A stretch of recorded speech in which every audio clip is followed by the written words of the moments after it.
दुनिया में सब दिखावा बारे, हर रोग के नाही दावा बारे। भाई हो दुनिया में सब दिखावा बारे, हर रोग के नाही दावा बारे। सब कमाई पाई हो जाई बेकार, तो सुना हो जाई संसार, सुना हो जाई संसार। केहू के तनो कही हम हई तोहार, देना पाई माई के दुलार। केहू के तनो कही हम हई तोहार, देना पाई माई के दुलार। भाई हो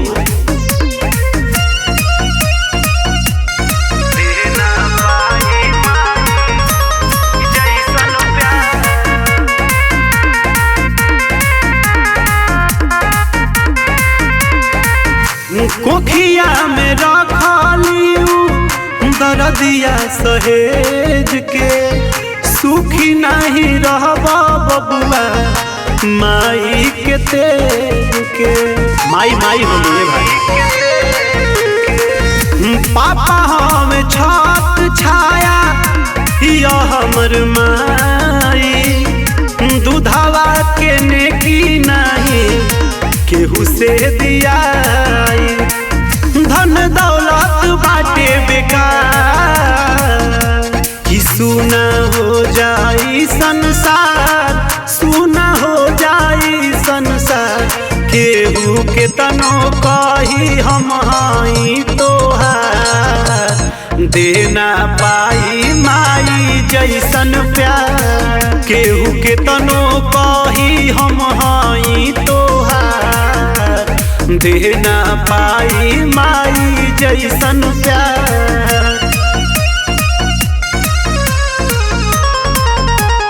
देना पाई माई जैसन प्यार।